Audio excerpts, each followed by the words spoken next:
Greetings, everyone. This is me again, Zahra, ex-Muslim, ex-Shia. Come to help the Muslims see for themselves and decide. Again, on this, the contradictions in the Quran. So, finding this ayat, where is it? Another Quran ayah, contradiction to on no compulsion, and no compulsion here also in Surah 10, ayat 99, when Allah tells Prophet Muhammad, would you compel the people in order that they become believers? So now taking Surah 10, ayat 99 also, which tells us that there should be no compulsion, right? To make others, to compel others, to force others to believe, disbelievers to believe, or from other religions to believe in this, right? Are you clear about this? Right? So we have two ayats. The one is on there is no compulsion in religion generally put to people, that there should be no compulsion in religion. I think it's again Surah Baqarah. I'm going to open it again here. Surah Baqarah ayat 256 is it? I'm really bad at remembering numbers. Yes, right? This time I got it right. So, you see this? So, this is Allah tells us in this ayat that there is no compulsion in the religion, deen, right? So, what is this now? What, deen is what? Because sometimes the word deen has to be changed. The meaning of the word, sorry, not the word deen, but the meaning of the word deen changes that I've seen in the tafsirs, right? Why? Why do religious scholars do this?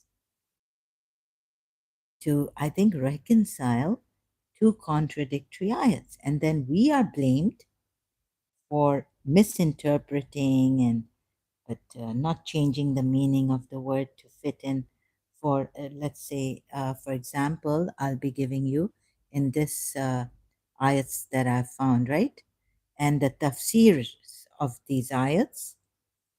So Surah 10, ayat 99, had your Lord will, those on earth would have believed, all of them entirely.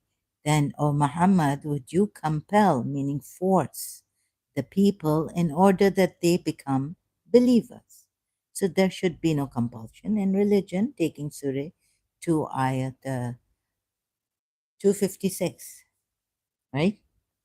Now he's telling Muhammad, would you then compel? So now what he's done, and Allah himself doing this in Surah 4, ayat 46, 47. Sorry. Yeah, here again, a mistake by me. O you people of the book, believe in what we have sent down to confirm what you already have before we wipe out direction, your sense of direction, turning you back or reject you as we rejected those who broke the Sabbath. Um, Sabbath Sahabas, God's will. The reason why I'm pointing these small, small mistakes out is because they're mistakes by Allah, right? And they can't be even small mistakes. Allah, the perfect one, the divine creator, the perfect creator, and all this, beyond everything, the creator cannot make such mistakes, right? We should not make such small, small mistakes like Sabbath, the companions of the Sabbath. The Quran word used is ashabs. Can't be Sabbath breakers.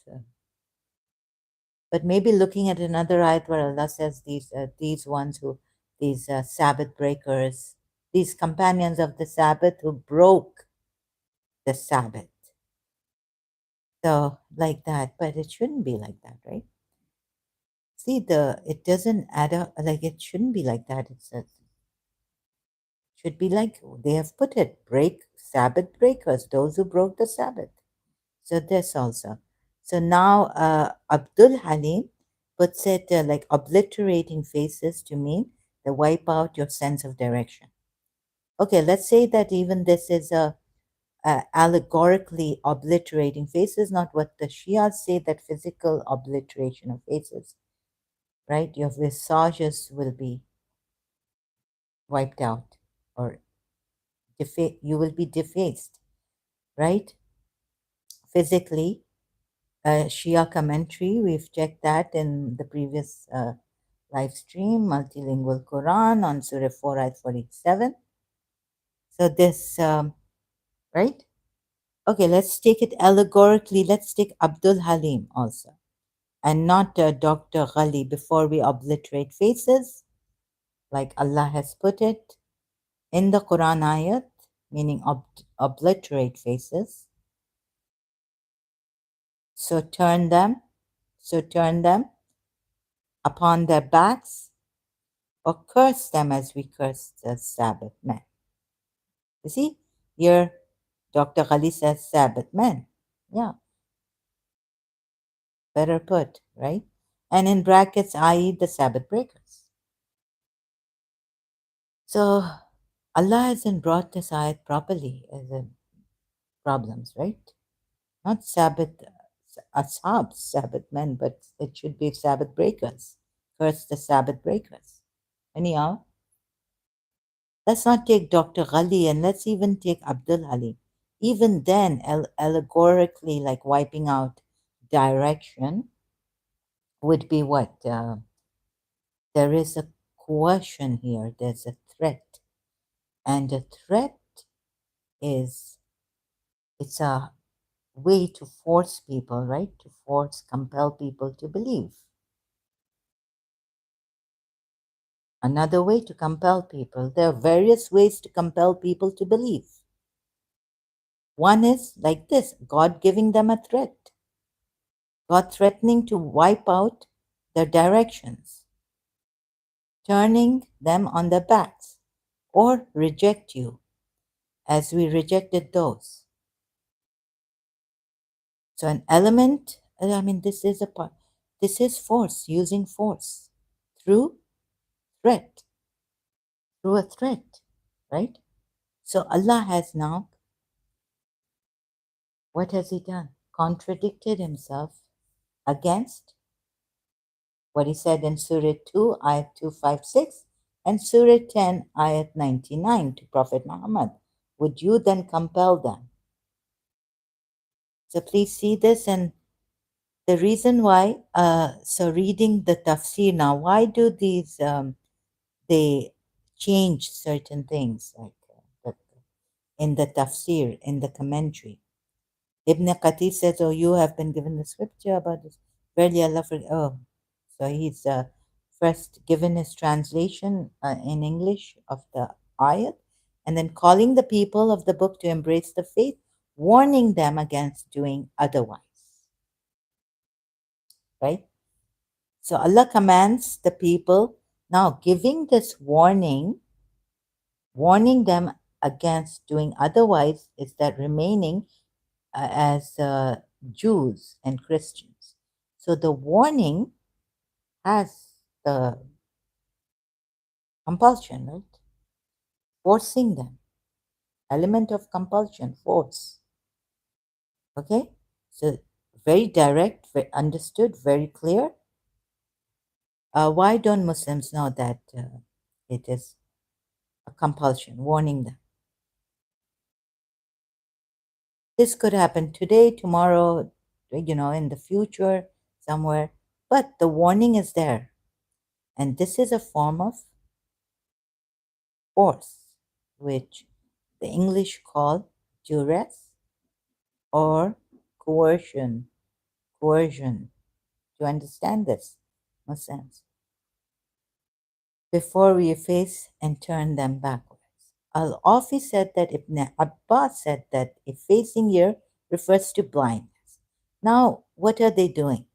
Okay, they're trying to make it seem that God will give them less of a like not really obliterate faces, like physically.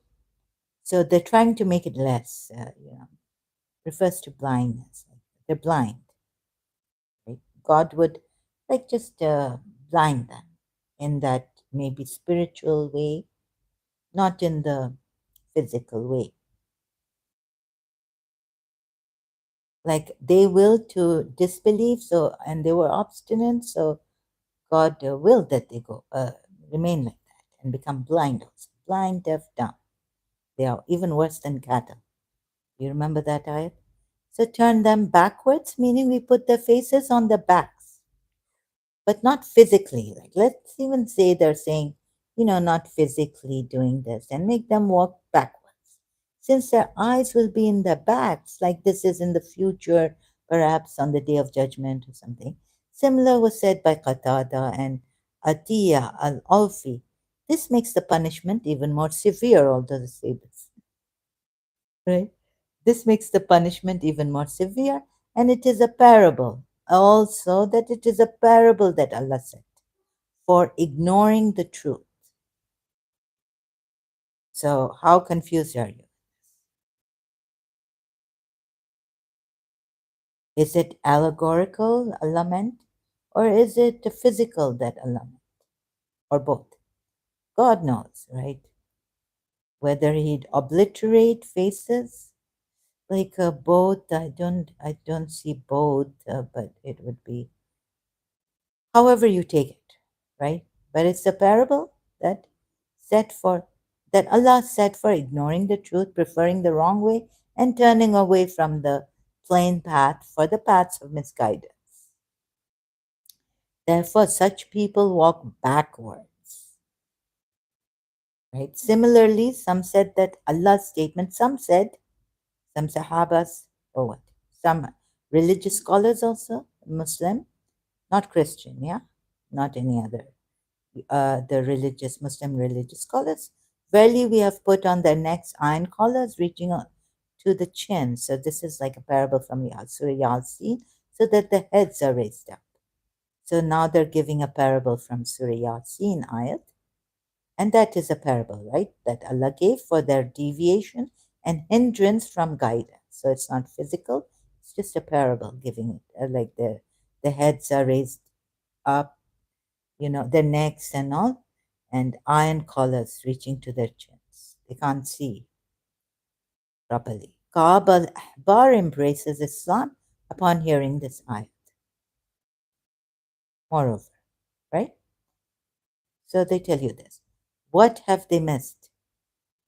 The contradiction, and they haven't put it properly to reconcile, even through their tafsir here, against those ayats which Allah says there's no compulsion in religion, Surah 2, ayat 256, and Surah 10, ayat 99. Tell them. Oh, no, no. Oh, Muhammad, not tell them. Sorry, keep making this mistake even in my previous live stream. Oh, Muhammad, would you then compel them to believe, right?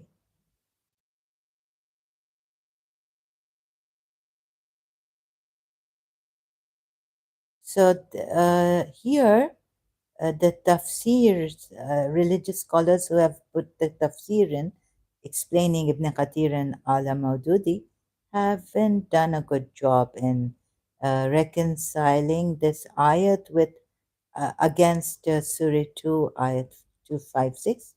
Remains a contradiction, right? The contradiction remains. There should be no there should be no compulsion in religion. D. But D. Huh? Or even, Muhammad, would you compel them to believe then? Right? So Surah 10, ayat 99 also. Two ayats have taken for there being no compulsion in religion. And once Allah, even Allah putting a warning them, there's then a compulsion, force applied, threat,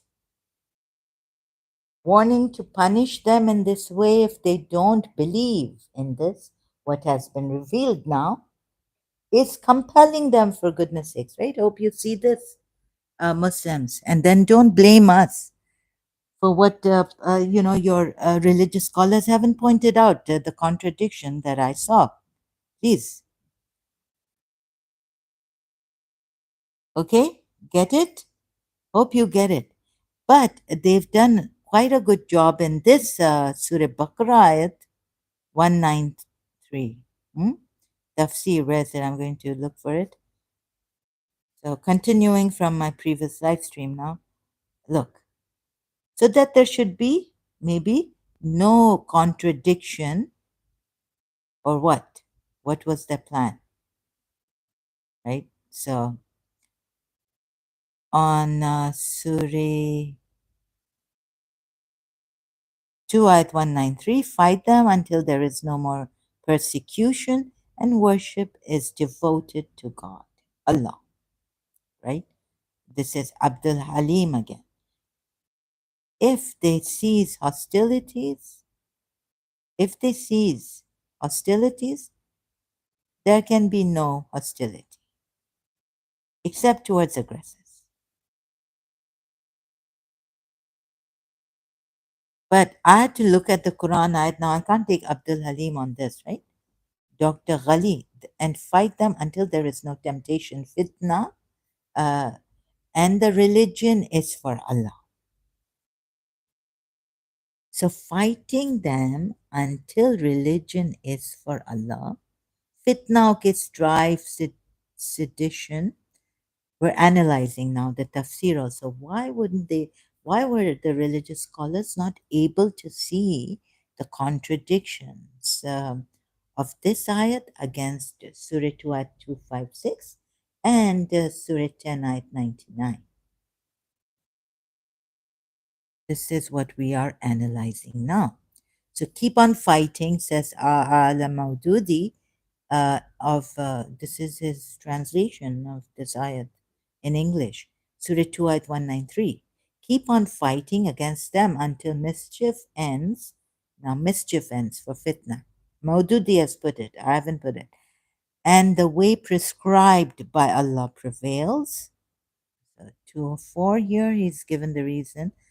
But if they desist, we'll see the tafsir 204 on this. The way prescribed by Allah. But if they desist, stop from what? Is it fighting you? See, I thought it was not stop from fighting you, but most probably cease from being disbelievers, because the ayat is saying here, the way prescribed by Allah prevails also. Not only on fitna, fight them until these disbelievers stop fitna, mischief, but also the way prescribed by Allah prevails. What is the way prescribed and accepted and won't be accepted by Allah? Any other religion but Islam. Islam, right? So they have to become Muslims, believers now here, this ayat, this part of the ayat. And moreover, leaving disbelief. So leaving, departing from being disbelievers to becoming believers. Very easy, right? Very easy or not? Most probably. At least, okay, go with, at least I'm not saying for sure, but I am sure that fighting, ceasing, because also I like inference, right? Your Allah can be this also I've blamed your Allah because I've blamed him for, not because I just, you know, with my own this thing, opinions and all, but seeing where he's been ambiguous in the Quran ayats, in the Quran, wherever he's been ambiguous. So let's say most probably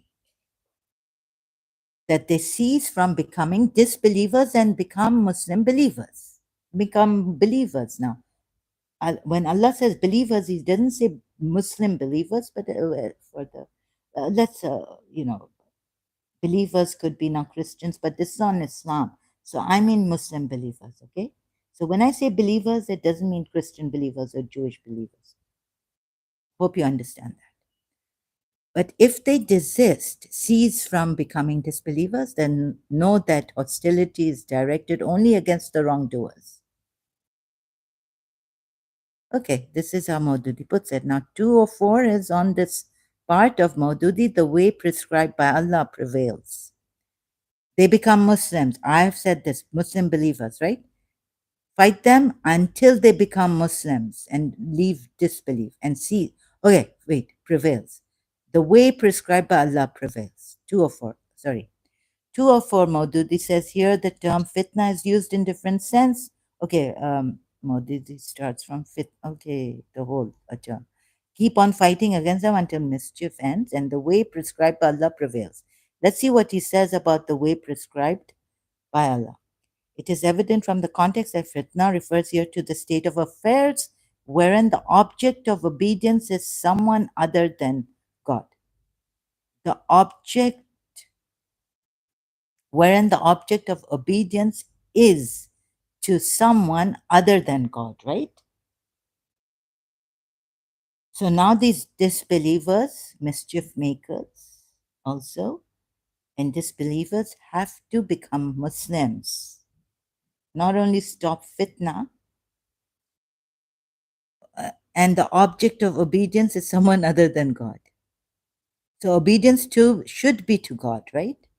And we see polytheists when they're obeying Allah, they're told this is not your way, right? This is not the way of Islam. Let's say they're worshiping Allah doesn't put it that way, but I had to put it that way, right? The polytheists believed in Allah, those polytheists who believe in Allah. Surah Yusuf ayat 106. Most of them who believe in Allah are what? Mushriks, polytheists. So the polytheists also have to obey this Allah, the Islamic Allah now, the one and only, and obey Him, right? Believe in Him, worship Him, and obey Him. Hence, the obedience is after. Like, you become a Muslim, you submit to Allah. Then look at the ayat on Bedouins when they say we believe. Allah says, no, don't say you are believers, say you are Muslims. You have right now only submitted, you have not. Meaning of that ayat is that you have not obeyed Allah. You haven't proven, meaning your obedience to Allah and His Messenger. So belief is when you obey Allah and His Messenger. Anyhow, here Maududi has put obedience is because Allah has put it in this way. So obedience is to Allah, right? Hence, the purpose of a believer's fighting is that this fitna should cease. That is, obedience to any other than Allah should cease. This is also fitna, part of fitna. Like I said, fitna has a wide connotation. And then the ayat itself says, right, fight them, and not only that fitna is stopped, but that religion is for Allah. Hence, the purpose of a believer's fighting is that this fitna should cease and obedience should be consecrated to God alone, not to any other God, not to the Awliya. Surah Zumar ayat 3. These polytheists have taken and worship to get nearness to Allah in position. Got it? So fight them, fight them. This is well put, but let's see another. Maybe I was reading Ibn Kathir. So what is Maududi saying here? Okay, here still the contradiction is going on, right? Against Surah 2 ayat 256 and Surah 10 ayat 99. No compulsion in religion. Deen. An investigation of the usages of the word deen, which occurs in this verse, reveals that the core of its meaning is obedience. Oh, so slightly. Oh, now Maududi is saying, so I should correct myself.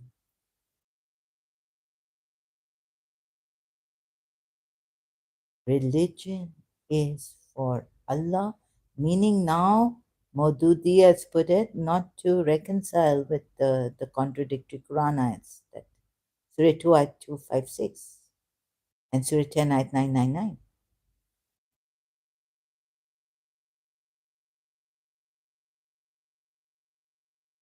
Now, deen means obedience. The core of its meaning is obedience to Allah. In its technical usage, the word refers to the system of life which arises as a result of a person recognizing someone as his Lord and sovereign and committing himself to following his commands and ordinances.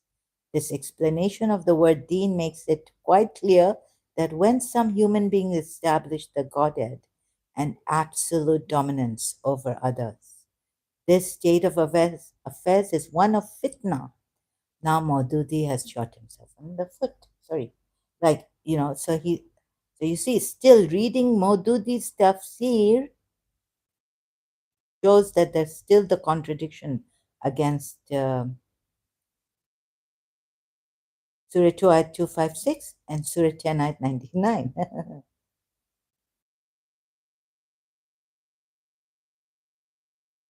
Now deen means obedience to Allah also. So no polities remaining. Recognize, fight the polities, fight even those Christians who and Jews, right, who make Lord their rabbis and their monks.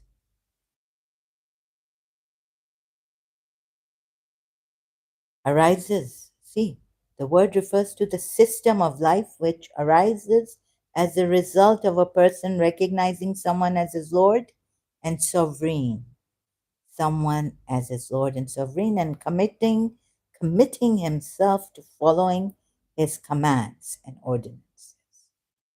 Do not take any other as Lord but Allah, like the Christians do, and those Jews and Christians who take their rabbis and their monks, priests as lords, besides Allah and Masih ibn Maryam. So that also wrong. See how we had to correct that. Rob Christian. I was at I saw one of his videos, a live stream, and then I did my own reading, analysis, examination, and I found Rob Christian to be right about that ayat in Surah Tawbah, that Masih ibn Maryam should be taken with Allah as Lord.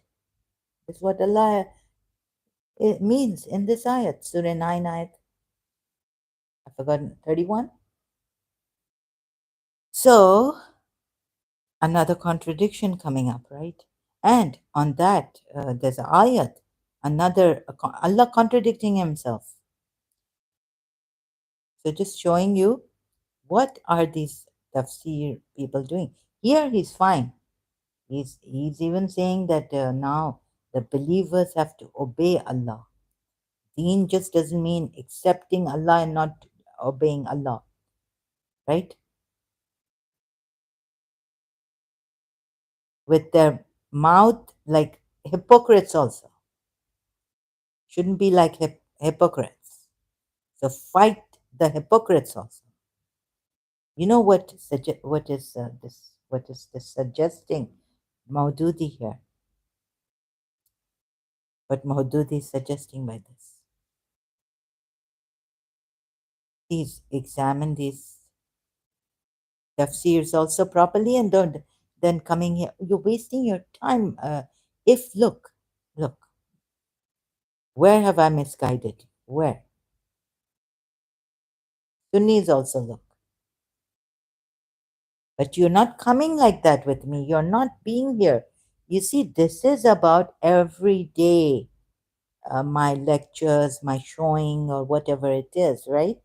This that and then some Muslim comes here. Do you know how this is so callous. It should not be like this. We are told in Shia Islam again, and no Shia should do this to me either, saying go to a religious scholar, go to a Quran expert. Individual responsibility. Shia interpretations emphasize the responsibility of individuals.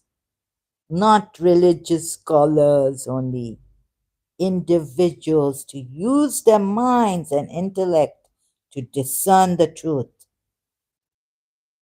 and make informed choices about the faith.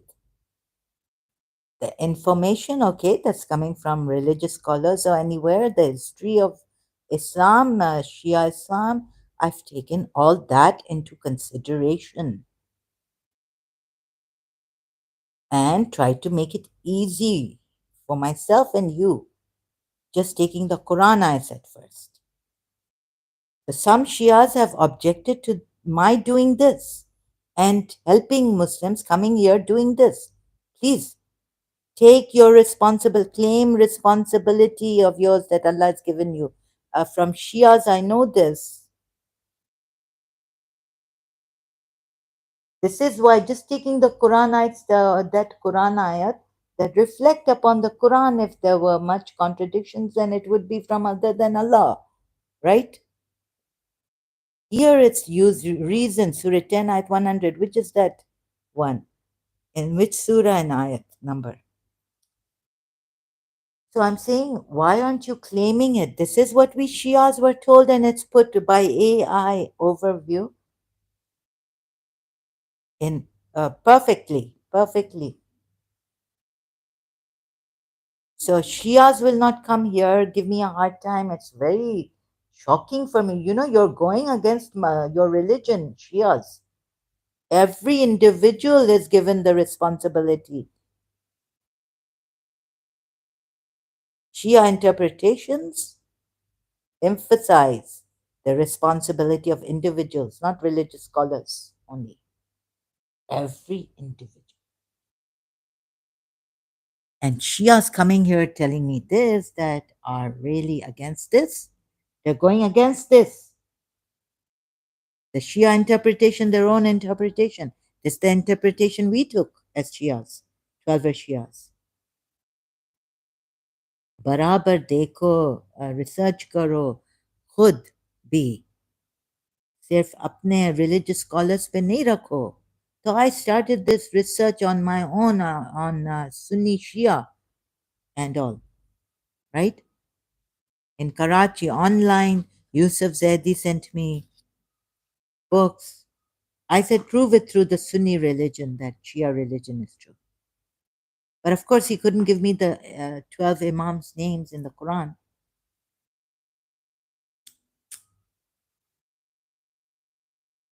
That remained like, how do I find who my 12 Imams?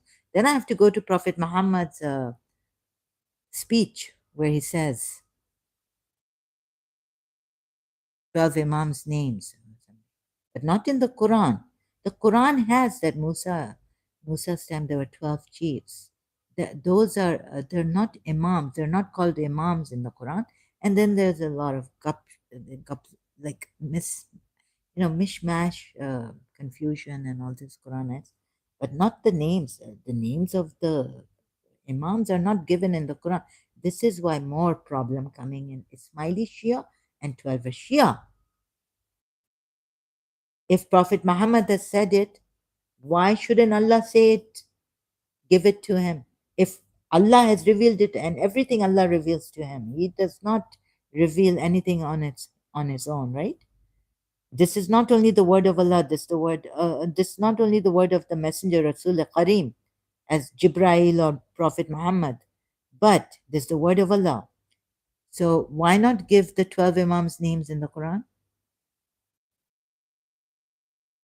When, okay, Shias will say, if Quran, Allah had to hide it because there were many enemies and they would be going after Ali and all this because he was a warrior, and they had to be warriors of when aggression, and the Kafirs hated him, held a grudge against him, and all this goes on and on. No, but Prophet Muhammad, when you ask the Shias, right, when the Shias themselves go to Dr. Khalil Andani now, the Ismailis, right, they say, oh, you're wrong.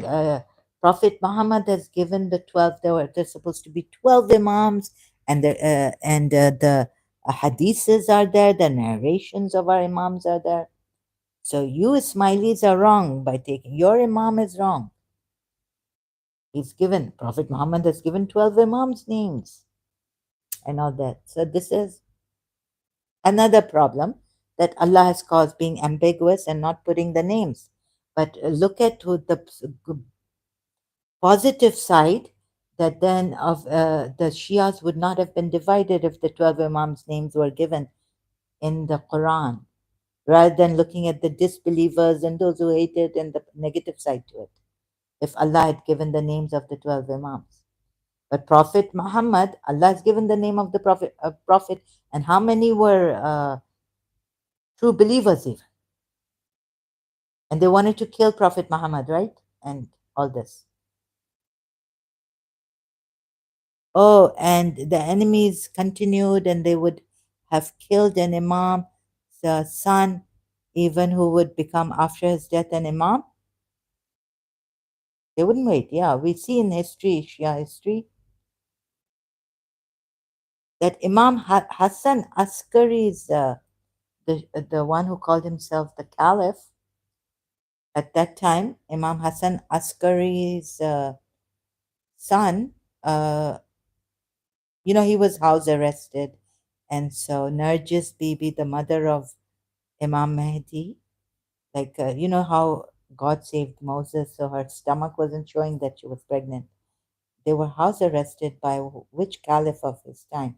The name I'm forgetting, Hassan Askari's time, who was the father of Imam Mahdi. And then Imam Mahdi was born when he was in that house arrested, and he was with Bibi Narjis, right, his wife, house arrested.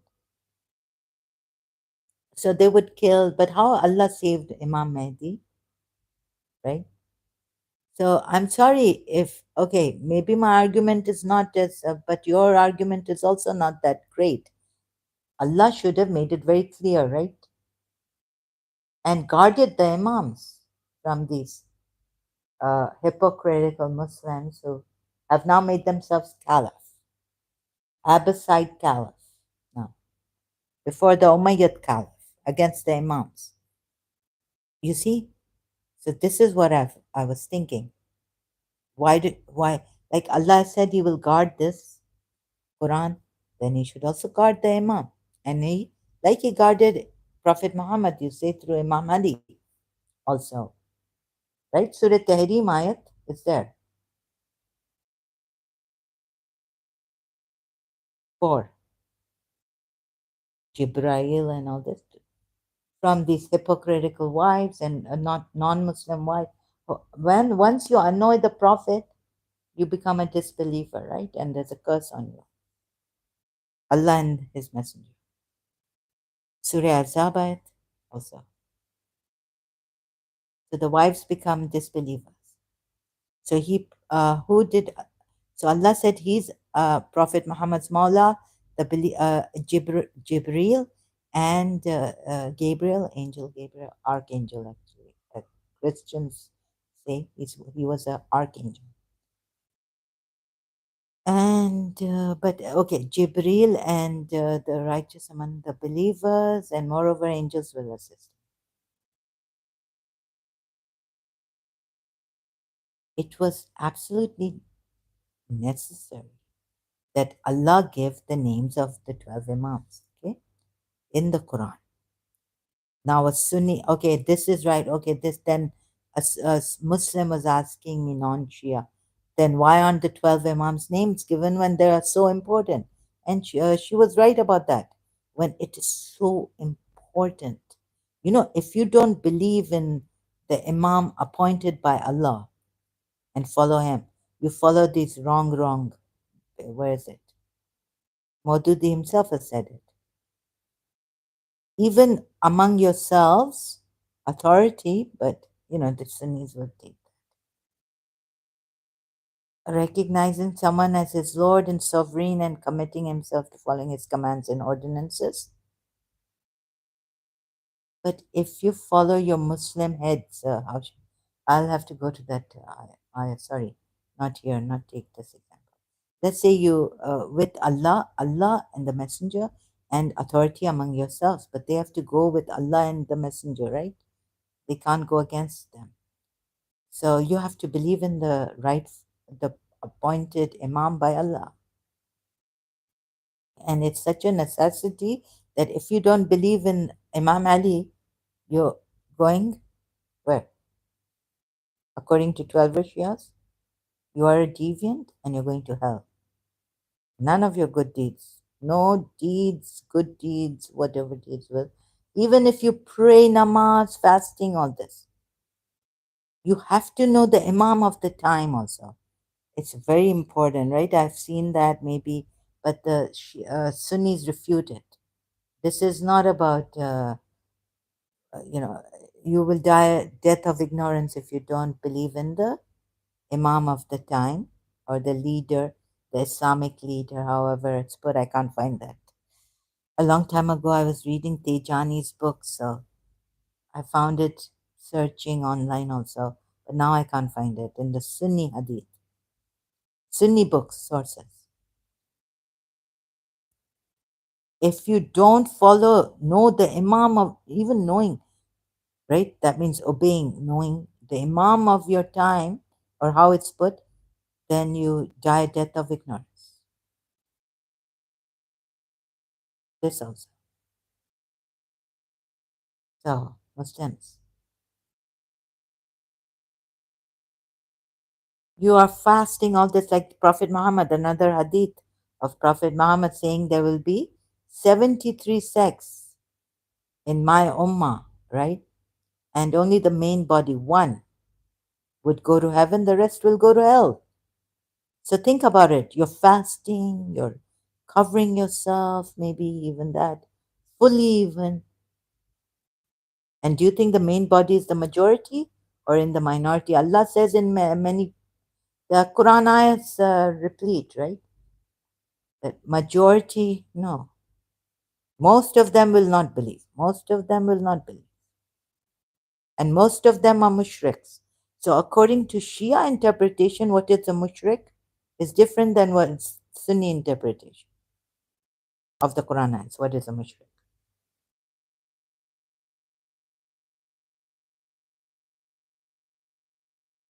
Right? So most Sunnis are all Sunnis are mushrik according to Shia interpretation of the Quran ayats. If you follow the wrong religious leader, take him as the Rashidun Caliph even, wrong. Finished. You're gone case. Burn in hell. Do this. Oh God. There is no gray here, sorry, huh? In this Islam. No moderation and all this middle way. Allah has simply told you in the Quran, they're the ones who take the middle way and all this. When Allah, you see, there's no middle way, there's no gray here. There's black or there's white. Okay? Also this. So according to Shia religion interpretation, Sunni is gone, hell. So I took the risk of helping you all, and then I realized even my Shia. First, I was trying to help the Shia Sunnis, and then I realized even my religion is false, wrong, right? So now I'm helping all of you, trying to save you, right? And if you come as a Sunni and say you're going to Dozakh, well, even for you as a Shia, I would go to Dozakh anyways, right? What about that? And for some Sunnis, I think Shias are wajib qatl. They have to be killed, taken. Sorry, excuse me, right? Their lives have to be taken. You see? So blaming us, blaming ex-Muslim. And what I'm doing is perhaps I haven't seen any. I'm sorry, I don't want I like to brag about or wanting to brag about myself. But you see, I haven't. If I saw, I would take a back seat. Like I went to Madiha talks, and I said, "Oh, you're doing a great job. You're helping Pakistanis also see where they have gone wrong, and to, I should now take a back seat." And but then I realized, no, No one will be able to do, no ex Muslim is able to do this. See how they are showing the, okay, Quran errors. Shias, it should be enough for you. Scientific errors, medical errors, enough for you in the wombs and this and what gushes forth from, you know. But no, it wasn't enough for the Shias, this. Then they would say, oh, maybe our Quran, maybe we should take the, go to, maybe open the Al Qafi again by Khomeini and say, oh, our Imam, and how have they hidden from us? Some Shias who don't know this, that this is not the same Quran, this is not the original Quran given to Prophet Muhammad. They will, say, yeah, so let's take that Khomeini, what our Imams have said, that when Imam Mahdi brings the original Quran given to Prophet Muhammad, then this all we just leave. But think of those Shias who have been misguided, doing tafsirs on this Quran ayats and all this, and interpreting these Quran ayats. That original Quran should have been made available. So Shias, Quran errors, scientific errors, all those errors, you cannot overlook and say Imam Mahdi is going to bring the true Quran. Yeah, that's Quran. Let's tell the Shia Sunnis, like you get it from the ex-Muslims, you get it from the apologetics or apologists, Christian apologists, Christian Prince, Rob Christian, all this. We, so I didn't see anyone really doing it like this, right? The way I'm showing you. Unfortunately, my no one to even support me here. Even Shias, some Shias coming here, and another Shia, a friend cannot support me here. She's scared. If she did, against a Shia, she's scared. She should be. Against Saklan Heather, uh, against Temur, Maryam should be scared, my Shia friend. Another Shia friend, every Shia friend of mine, female friend of mine, should be scared. Right? A lot of backlash from the Shias, extremists. And Shias who don't do their hijabs properly in Iran. So scared, right?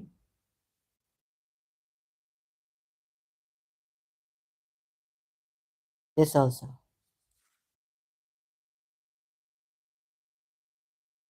So now this is what I was showing you, and then no. Here Modudi is not making any excuses. In fact, he's right on the dot in telling. So which Quran ayat was I going to? Let's go back to Modudi's tafsir on Surah 2 ayat 193. This means fight them until they become Muslim believers, even the hypocrites. So 205, where is 205 now? Oh. But if they desist, then know that hostility is directed only against the wrongdoers. Maududi has not. Maududi is right about the Quran ayat. Now I got him properly. So he's not making any, trying to reconcile this Quran ayat in its tafsir against the contradiction. There's no compulsion in religion. He doesn't even know. Why doesn't Maududi know what he's doing here? Hmm? Cease from what? The statement that hostility is meant only against wrongdoers, Maududi says. Writes, seems to imply that when the true system of life replaces the false one, ordinary people should be granted a general amnesty. Now, here, okay, at the same time, however, it would be just here, Maududi, general amnesty for ordinary people if they haven't yet come to Islam, I wonder. At the same time, however, it would be justifiable to punish those who exceeded all limits in their hostility to the truth. Oh, because Allah puts it with fitna, right? So Maududi is taking that part too into consideration. But now Maududi is, what shall I say? How shall I put it? I'm not prepared for this. I just came here. I wasn't able to prepare myself. Even later on, I wouldn't be able to because of my condition.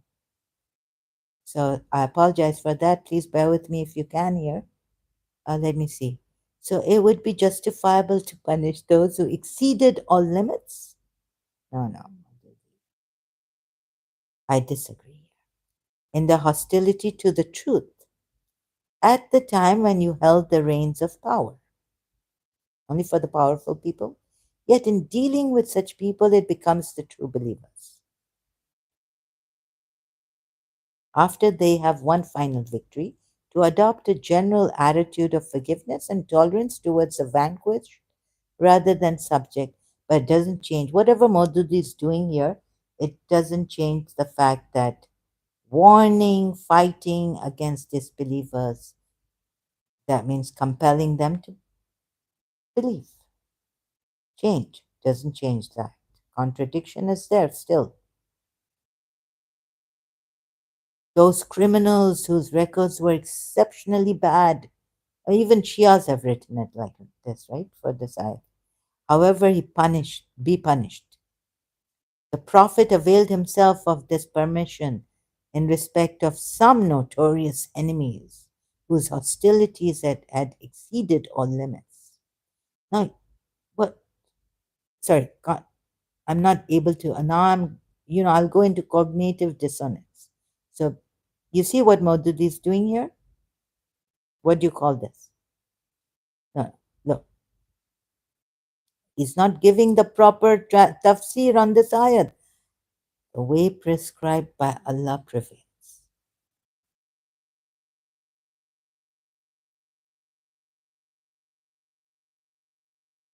No, no, you see, disbelievers, first he says disbelievers mischief, fitna, how shall I put it? When it was used, you see, the main thing is, refers here to the state of affairs wherein the object of obedience is someone other than God. So, what is now the definition of fitna here? Hasn't the definition of fitna here changed from, so fitna is worse than killing, right? Your Allah said this.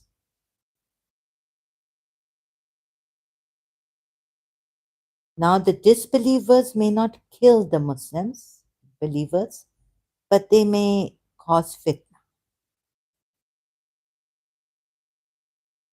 So, is Allah trying to say just fight those disbelievers who cause fitna, who want to, because fitna is worse than killing, right? No, Allah is not saying that, or these are the worst. By putting it this way, Allah has been, ooh, so clever. See, keep on, He's made life difficult for me. Your Allah. Shias also say. He's very clever to put it this way, yeah? Ask yourselves, are these about those disbelievers who have, done mischief and are doing mischief, but they're not killing the Muslim believers, right? And the way prescribed by Allah prevails. So once, let's say as a Shia, cognitive dissonance, okay? I'm thinking the way prescribed by Allah prevails in us believers. So we have to fight these fitna khor disbelievers, the males, not the females. In us Shia,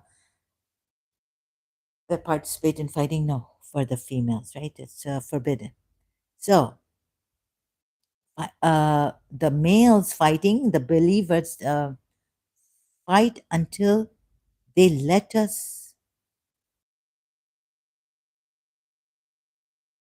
in us, we, way prescribed by Allah. What a cognitive dissonance I had as a Shia reading this ayat, interpretation of this ayat.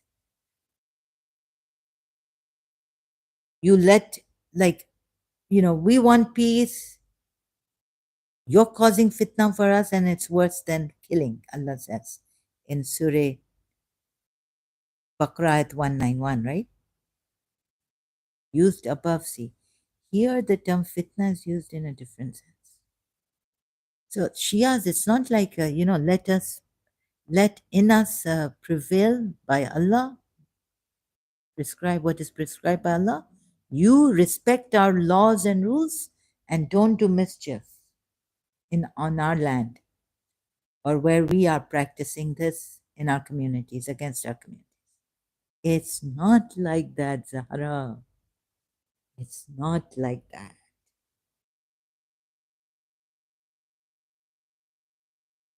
That's why I left Shia Islam too.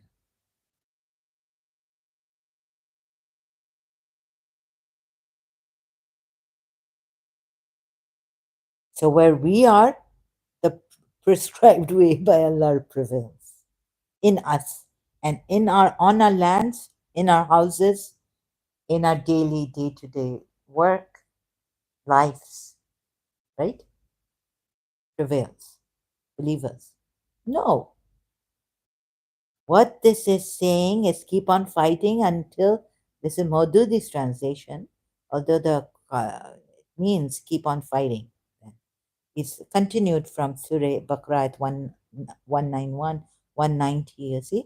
So what Allah means, keep on fighting against them until mischief ends, because mischief, fitna, is worse than killing, and the word Allah uses fitna, and the way prescribed by Allah prevails, that they allow you to let know that they disbelievers, mischief makers, fitna, or ones who are doing fitna, allow you to have the way of Allah prevail in your lands, in your houses, in your daily life. No. You see the cognitive dissonance in me as a Shia interpreting this part of that. I could not for the life of me think that my Allah is saying, fight the disbelievers until they become Muslims, for this part. Muslim believers, you see? This is where you Shias must have gone wrong too, who are reading the ayats and interpreting it like I would as a Shia.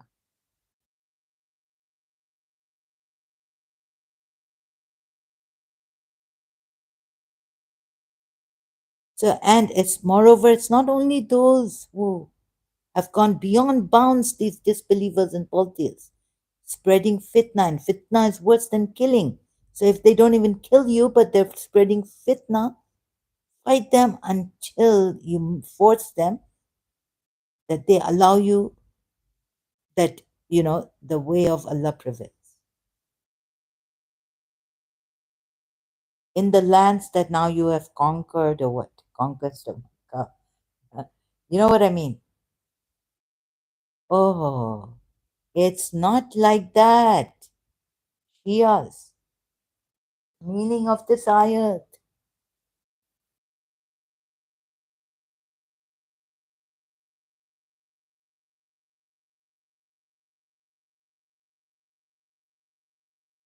It's fight them until fitna from them ends and the way prescribed by Allah prevails, right?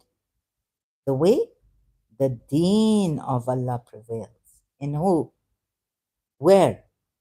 On your land, and they can be dhimmis. So that's why maybe in the Shia interpretation of this ayat, I have to open multilingual, against only the polytheists, because you see, yeah, that's why the Shia Tafsir couldn't say the uh, didn't include Jews and Christians, because they can be dhimmis and pay but the polytheists cannot practice idol worshipping, So what they've said about Surah Baqarah ayat 193 against the polytheists only. If they desist means when the polytheists renounce false gods. Yeah. So you see, that's why, because the Shias believe, as the Sunnis, that Jews and Christians can remain as in their religion, but they're now dhimmis. They pay the jizya. Oh, look at the mistake you've made. And when was I trying to tell you that are these in Surah Tawbah ayat? Okay, they're going to pay the jizya, but then kill. But then the Jews and the Christians also have become polytheists, not only false gods, but taking Jesus Christ as the Son of God and all this. So the Jews and the Christians fall in this. So there's a contradiction like, okay, you told us, Shias, that dhimmis are there, Jews and Christians. Polytheists can't be dhimmis, right? Paying the jizya and practicing their religion. That's why the Shias, now I understood this part, only for the polytheists, not the disbelievers. But the Shias have made a mistake here in the tafsir, not seeing that the Jews and the Christians have also fallen, although they are Ahl Kitab, but they have fallen in this polytheism, not as false gods like idol worshipping, right? So, but making Jesus Christ as Allah. So even the Jews would be, even the Christians should be fought against until they cease from becoming Christians and come into the fold of the true faith Islam and believe in one and only true God. So the Jews, Allah says, claims in the Quran that who take Azra as their God or son of God. What is it? I keep forgetting. Sorry. But Azra is the son of God, right? Like the Christians take Jesus Christ, the same ayat in the about the Christians and the Jews. So they have become polytheists and disbelievers. Ale Kitab, you keep saying, and they can remain as dhimmis and practice their religion. What are you saying? So in the Shia Tafsir, religious scholars also wrong. You don't see so many contradictions. You'll give me, oh no, Ale Kitab, they're the Ale Kitab, they can remain, we're not fighting them. But the polytheists have to. So this ayat means this is from becoming polytheists or becoming disbelievers. Fight them, right? Shias are right about this. But only thing is they've put polytheists and not disbelievers altogether, and they haven't put Jews and Christians, but just saying false gods and idol worshippers. Idol worshipping. Cease from this. Now, where will the dhimmis remain, for God's sakes? If, come on, you know that the Christians and the Jews have fallen into this category of polytheism also, not only disbelievers. Now, where are the dhimmis? Hello? Giving the Muslims, giving the Muslim jizya, Islamic State, Muslim State jizya. Hello?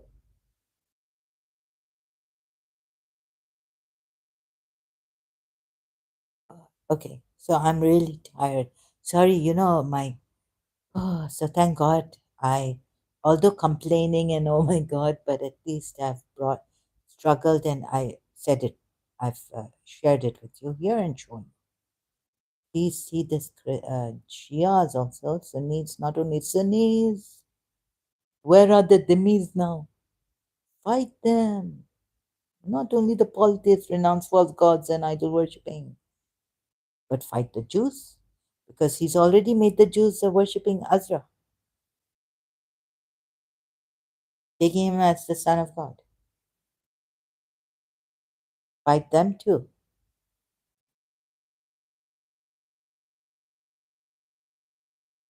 So, correcting the Shia Tafsir also. You see where the Shia Tafsir has also made a mistake, blunder, big one. shouldn't be made. What is at stake in this religion? Contradictions in the Quran ayats and its tafsir problem. You see where the Shias have also given us a tafsir problem.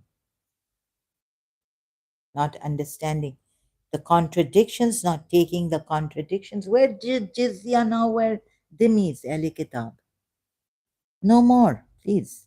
Okay, so Surah Tawbah it says, fight them until they pay the jizya, meaning become dhimis then under Islamic states. But aren't they falling into polytheism? Haven't they fallen already? The Jews and the Christians.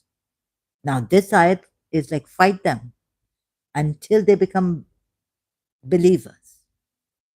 And also Surah 4 ayat 47, taking it together. So do you see the contradictions? You say, oh no, Jews and Christians can remain with us Muslims.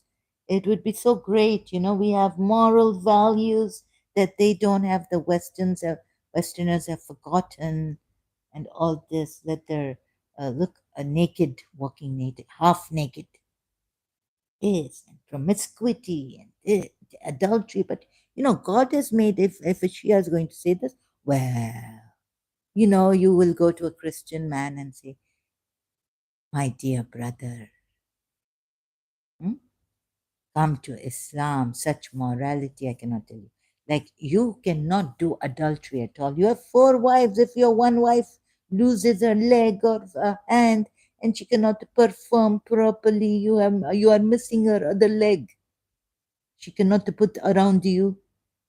You can get married to another woman. And moreover, look how Allah cover adultery and find the solution for adultery. Not fornication, that's in Surah. I'll give you Surah 4 ayat 25 for fornication, those men who fear you. And if you can't even afford a believing woman, free believing woman of ours, you cannot afford. She's rich also, right? And you are poor. What you can afford is these fatayatakum you take and you marry, and they will have like and you fatayatakum, you will not get that a severe penalty for doing adultery if found as an adulteress, if found being an adulteress. You will have half the punishment. How great! Let's bring this all Islam into the Western world, European world. And moreover, you married men, when you travel or you can't, and all 4 wives of yours, whatever, can't come with you, you need to do this, right? Muta. So your adultery is covered.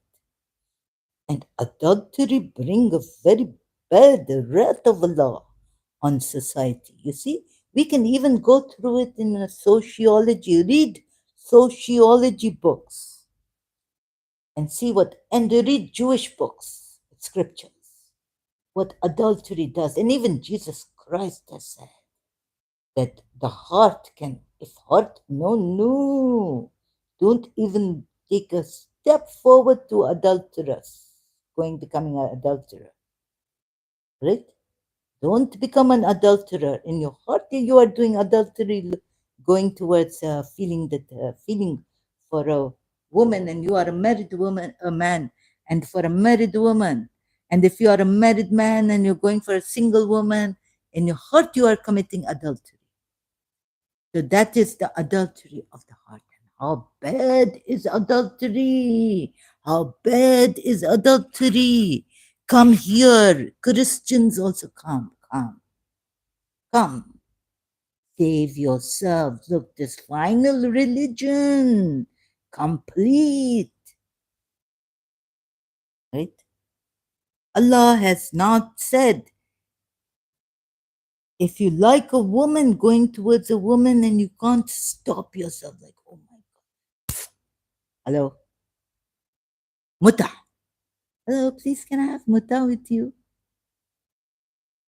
I find you very beautiful, and I'm like, you made me repulsed towards my wives and all that. But yeah, there are conditions for muta. So mutta can refer to several things, including what nonsense. Oops. Yeah. Oh, no, no. Mutta and legal in Shia Islam, please. What that the Prophet Muhammad in Sunni Hadith say, allow his Sahabas to do this. Okay, now we got it. AI overview. Thank you. In Shia Islam, nikah, muta, or temporary marriage is a valid and recognized practice. It involves a verbal or written contract between a man and a woman for a specific duration and with the predetermined dower, maher. When you enjoy the thing, you give money. But you give it, you're not a throw like, on tawafs, you throw money. I've seen in Pakistan, Mughal era,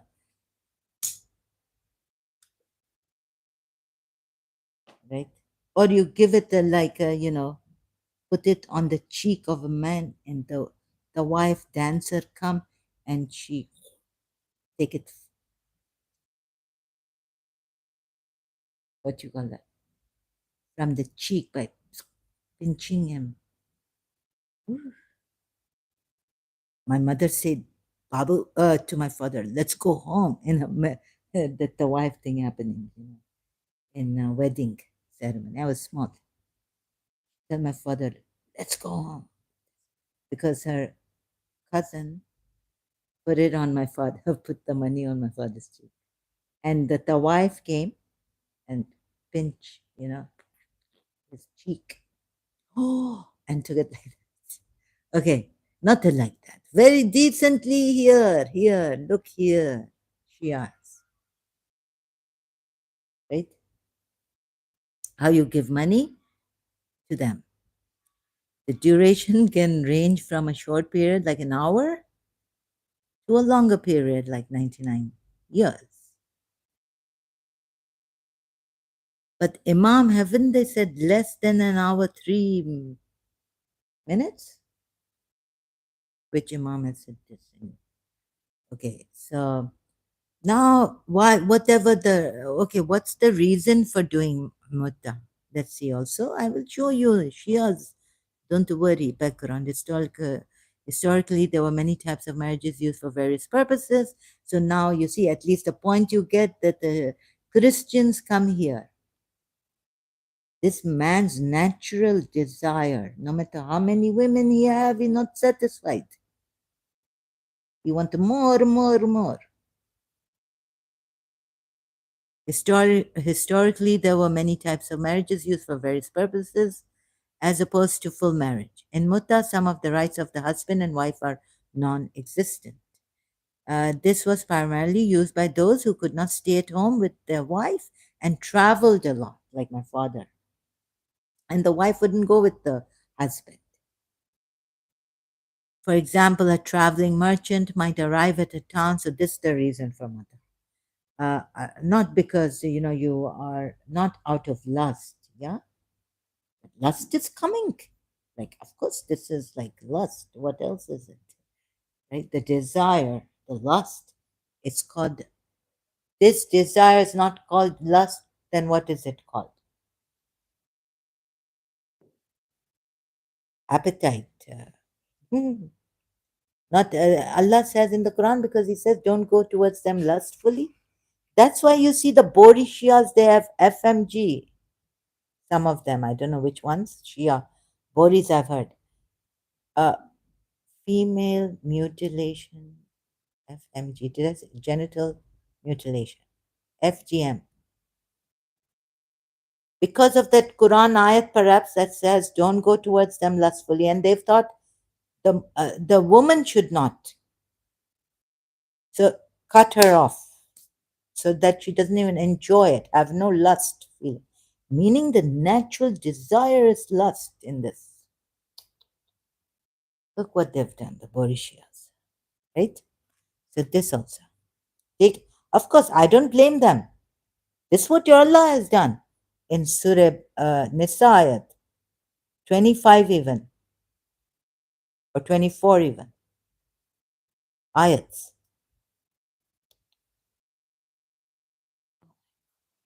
Okay, the man is, so why not cut off the man's? No, they can't do that. But they found a solution saying, okay, women should not be lustful. For example, a traveling merchant, and for this reason, mutta. Okay, you say, in that period, he may marry a divorced widow, also a divorced widow, not a virgin. Huh? Very good. We have outlet for not committing adultery. So you find a divorced widow. If okay, sorry, if a woman you find beautiful and you can't uh, find a divorced widow, it is advisable, and they would take care of each other. When he has to leave to the next town, the marriage is over, and he might sign a mutta contract at his next place. So you say this is not legalized prostitution, right? Although in modern times such a thing is considered obsolete due to the availability of fast travel and primarily exists in Iran and Shia regions for sexual pleasure reasons as a means of halal dating. So sexual pleasure it remains in Shia Iran and with Shia in Shia regions like where Hezbollah is, and they have their law intact. No Sunni can stop them from this, saying it is haram now in Islam.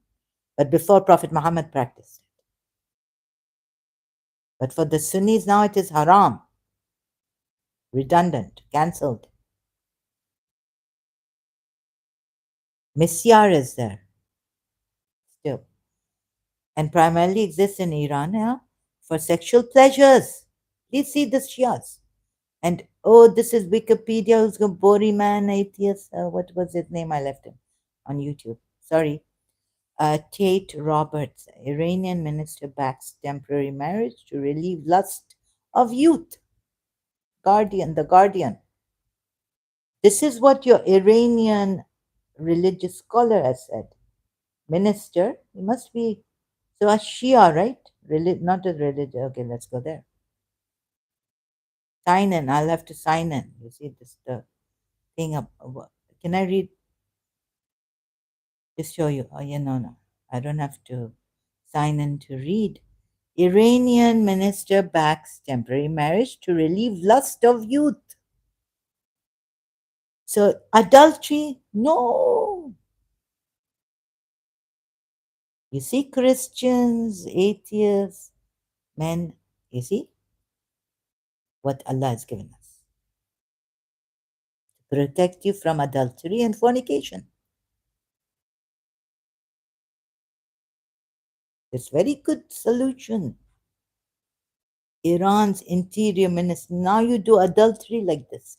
Now you fornicate like this. Temporary marriage also. What is the difference now? It has become legalized and Allah has made it commendable. I mean, Allah has allowed you. Oh my God, this means Allah allowed you fornication and adultery, right? And made it legitimate. For God's sake.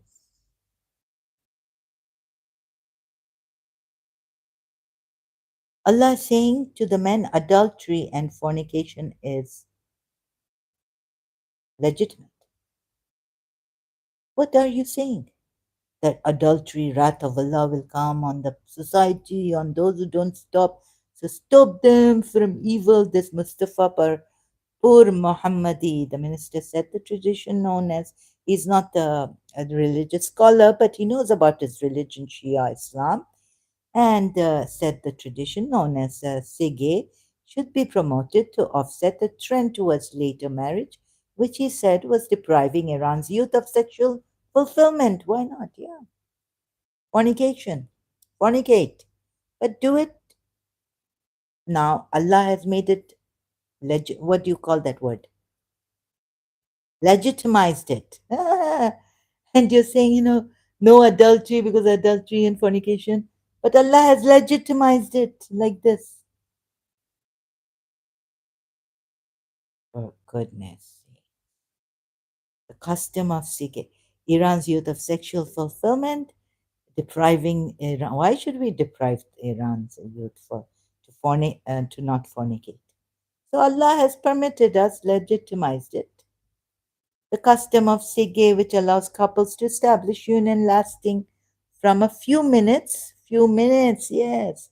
Why AI give me an hour over on Mutta to 99 years? Few minutes, your daughter having, and well, she widow, right? Or she not feeling well, no man want to believe her, want to marry her. This is not fornication legitimized, then what is this? For God's sakes. Shias. Oh my goodness. It's permitted under Shia Islam, but not Ismaili Islam. 12 Shia Islam, but has been linked in Iran to prostitution. But Mr. Pur Muhammadi, a conservative cleric, oh, he's also a cleric, Shia cleric, huh?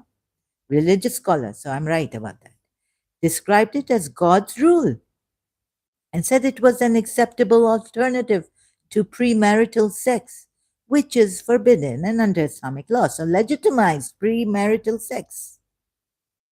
Alternative, it is your Allah has legitimized premarital sex. Even those who have not married can do muta, right?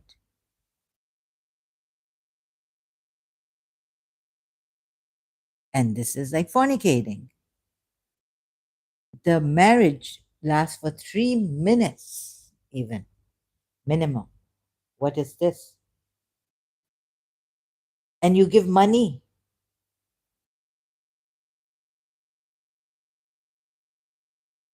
The only thing is that the man, if the woman gets pregnant, the man will take responsibility for it in Shia Islam.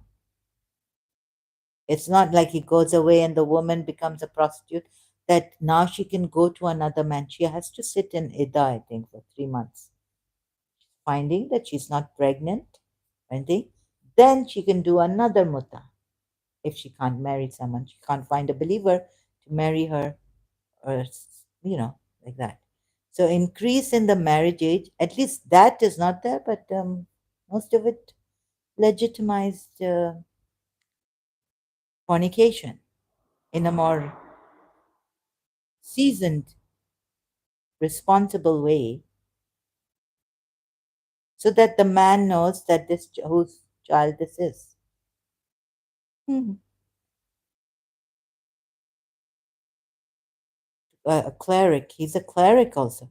Is it possible that Islam is indifferent to a 15-year-old youth into whom God has put lust? We have to find a solution to meet the sexual desire of the youth who have no possibility of marriage. Islam is a comprehensive and complete religion. See, Christians, see, Jews also, and has a solution for every behavior and need. Like I said, right? Solution, complete, comprehensive. And temporary marriage is one of its solutions for the needs of the youth. So you can fornicate, but you are not fornicating, you are going into a 3 minute marriage, temporary. Meaning. And your husband will give you money, temporary.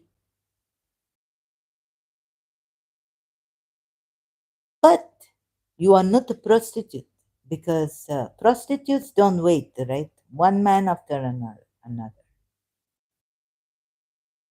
Only that, yes, is there. Very good, Allah, very good. Yeah. And he called on religious schools to study the possible side effects of an increase in the practice. No side, what the side effect? Roughly, so tell you the science saying this very, very good, very healthy. Mr. Pur Muhammad's plea echoed a similar call in 1990 by Iran's president at the time, Hashmi Rafsanjani, who said temporary marriage was preferable to being promiscuous like the Westerners. See? Westerners, come, become Muslims, believers. Do fornicate. Now, this is not called fornication, this temporary marriages. But wait, Ida, woman has to wait for 3 months. Man can go from one place to another, one country to another. He can find another mutta partner. Sorry, wife, temporary. 3 minutes with her, quickie. Traveling man, businessman, what? I not have time. One day here, one day there. The traveler is always leaving town. Someday. And the daughter of a traveler businessman singing this, finding the song long time ago. I'll know, you'll know where you are. The traveler is always leaving home. Man, no. Man not have to wait for 3 months like the woman or the girl or baby now. Time. Rafat Bayat, a fundamentalist female MP, said the custom had to be strictly supervised and limited. Do you accept yourself to tell to your daughter's suitor that your daughter has already made temporary marriage several times before getting a permanent marriage? She asked Mr. Pur Muhammadi. Very good article. As it clashes with the cultural tradition favoring women, clashing with culture, tradition favoring, but they're not clashing, yeah, virgins. You see, this contradictions in Allah, many. And even Sunni Islam, what Allah say, what I read hadiths, no, no, what Prophet Muhammad say, what Christian parents show us read out. Every time in heaven you do, you get virgin, non-stop. She become virgin every time. So not only culture, tradition, but Islam favor, Sunni Islam favor virgins. Even in heaven, you get huris who are virgins and you're non-stop going on and on and on. How about that? And moreover, your religion allow mutah, Rafat Bayat, sorry, Madam, Miss, Ma'am, Rafat Bayat, Shia Islam allow mutah. It is not what Mr. Poor Muhammad is saying. Poor Muhammad is saying, Allah allowed this, very good, very good. Come Westerners also into Islam for this. No wrath of Allah coming for adulterers, adulteresses. Custom is thought to have originated among pre-Islamic Arab tribes. Oh, please. And seconded and vouchsafed by Islam. Not like the adoption of that. Now change. What kind of despicable adoption they make? Making their other son their own son. What despicable. What? You see Shia Tafsir on that Surah Azab. The Prophet Muhammad recommended it to his companions and soldiers, though it was later banned under Sunni Islam because of this hadith there in Sunni Islam. Okay, Sunni sources. Or the saying of Omar. But Prophet Muhammad, forgot to say this. What Shia is laughing at you, Sunnis. What are you saying that Umar said that Prophet Muhammad forbade this later on? What the Prophet Muhammad forgot. And now I say Shias, it's true. That's the true Prophet Muhammad. From the Sunni side, we get hadiths and we find out his character and everything from the Sunni side. That's not his enemy, that's true. They were revealing what Muhammad, Prophet Muhammad was truly. Right? Okay? So this also now, I'm tired. I should have gone deeper into the tafsirs. Which other tafsir did I have to go through? Huh? Surah 4 ayat 47. Did I go to tafsir of Surah 4 ayat 47? Or Surah tafsir of the Sunnis, yeah? Let me show you tafsir of the Sunnis here. I think I did, right? Turning. Oh, yes, yes, I did. So where you see your tafsir people trying to reconcile, trying to, uh, so, or no, uh, it's even Abul Ala Maududi has shot himself in the foot, with due respect. Late Abul Ala Maududi, a Sunni religious scholar. No, no, I've been to, which where else was it? Where I saw that there was some like reconciliation going on, so that there would seem that two contradictory ayats are not contradicting. Or you have been granted the book. Do you believe in what we have revealed? Yeah, like here. Where's the tafsir? Maududi, they haven't given mysam.org of Maududi. Ibn Kathir, calling the people of the book to embrace the faith, warning them against doing otherwise. Now you see why you not take warning. Ibn Kathir, what else? Yeah, I have to finish this. We put their faces on the bags. I did. Oh, I did finish this, right? So where this you don't find this, like Allah is, but what is the main thing behind this? Force, compulsion, and now punishment, warning to become Muslims, Baba, believers. This ayat, right? So, okay, tafsir. I haven't done a good job on that, I think. Where did I see slight? Where I showed you Maududi slight, or something like this on another, but not trying to reconcile the contradiction. But they go, some of them go on explaining, and the Shia tafsir also problem, polytheists, right? So you saw that where they've done a great blunder not seeing that Quran ayats have contradictions. Like the dhimmis giving jizya now, where dhimmis? Surah Baqarah ayat 193 says, fight them until they become believers, right? And if they cease to become disbelievers, then leave them alone. No hostilities against them. You got it. So even the Shias have got it wrong in some way and turned it to but not to reconcile the ayats. The contradiction still stands, right? You see this. None of them has said that this Surah Baqarah ayat 193 doesn't mean that if they cease from fighting you. Yet, in case they refrain from what? Being disbelievers, Baba Dr. Ghali, refrain, desist, cease, stop. Then there shall be no hostility except against the unjust. Zalimeen. You get it now? Did I say this properly?